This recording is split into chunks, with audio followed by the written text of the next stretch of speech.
I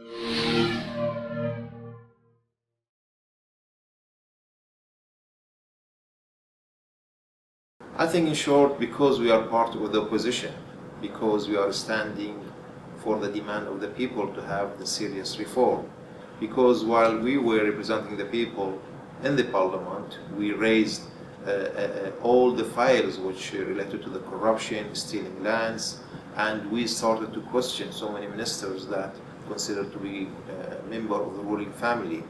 In the meantime, when the crackdown of the uprising, which started on 14 February, we stand with the people and we try to be in contact with the international community to stop such killing and to stop these human rights violations. And I think all this didn't came in mood with the current government, and they wanted slowly to get rid of the opposition leaders, some of them in jail, human rights activists are in jail, and slowly now are coming to us.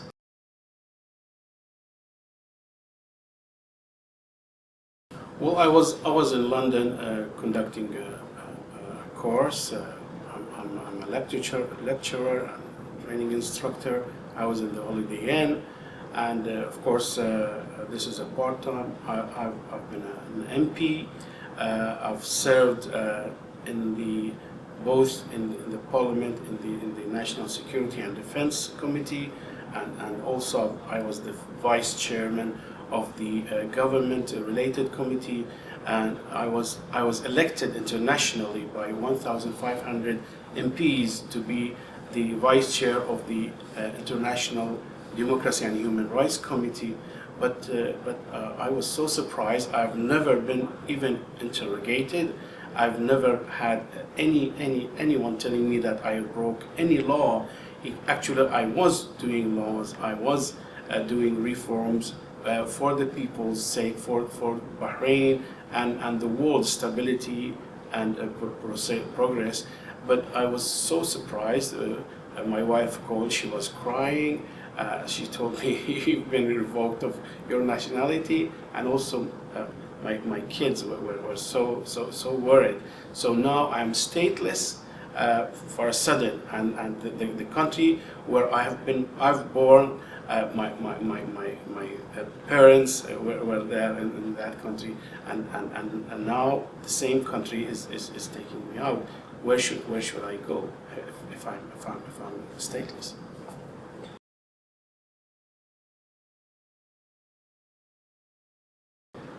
I am a board member of Al-Wafaq, highest ranking position that take the final decisions within our party.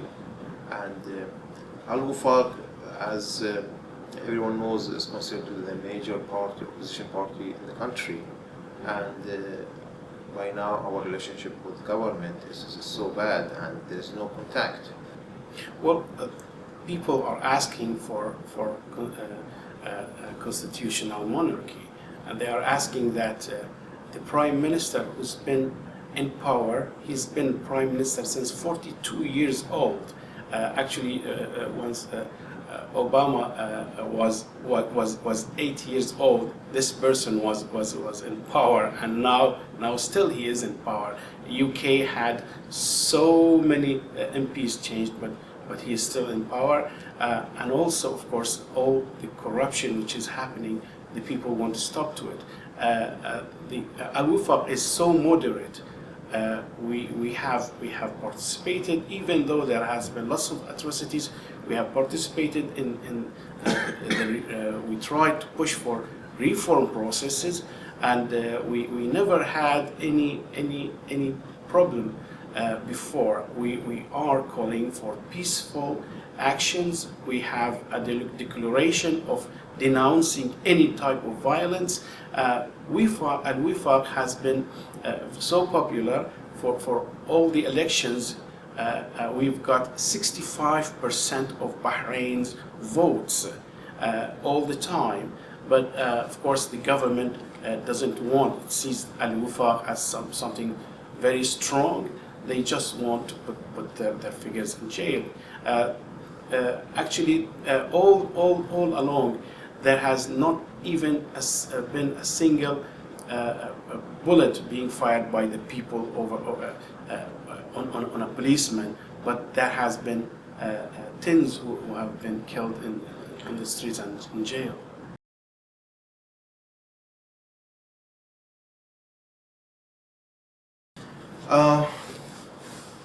I've been in jail for 3 months and 7 days, and during that time I've been under torture. The charges they put on me, it was just related to the freedom of speech, and it happened during the time that I had immunity because I was member of the parliament. Definitely a member of parliament should speak with the international media. A member of parliament should be with the people whenever they are in the street to advise them. A member of parliament definitely should express his view and his plan and his political agenda. All that I done, and instead I put in jail, I've been tortured, and now at the end they sentenced me for 1 year and 1 month. It is so ununderstandable. I had a colleague with me in the same process, Matar, a former MP. He was with me step by step. He's been detained and he's been freed and similar charges, but when the courts, they try to put into his court, he's been freed and he was been innocent for that one. How I can say this double standards and the double ending of that one. I think because I am Jawad Fairooz and he is Matar Jawad Fairooz, because he was in the parliament for a long run and he is ward of Al-Wafaq, and he is standing very strongly for the demand of the people. And at the same time, the question will raise, if my case was in the court, how come suddenly, before the court's decision, this very strange decision will be announced that my citizenship will be revoked? If they had any evidence, they should take it to the court and let the judge knows about it, and I defend myself. It is not easy that you can claim that someone is traitor, that you can revoke his citizenships. So I think all what happened, it has to do with the political agenda, nothing to do with the justice, nothing to do with the evidence that we broke the law.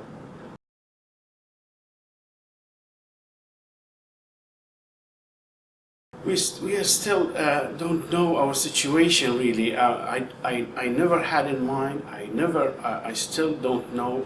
Actually, the thing is that if I go to Bahrain, my passport will be taken away, all my identities will be taken, and I will be without any identity. They most probably will put me in jail. Even if they free me, then I won't be able to live because I won't be able to go to hospital. I won't be able to open a bank account. I won't be able to practice my job as a consultant and a lecturer. So no way I can support my family. So it's so difficult to see how things will be. But saying that, see, this is a type of pressure the government wants to put on the opposition, and they want us to be a model of the people, okay, that they are so afraid, and they stopped speaking about the corruption of the government and violations. But we cannot stay mum of whatever is going on, of atrocities.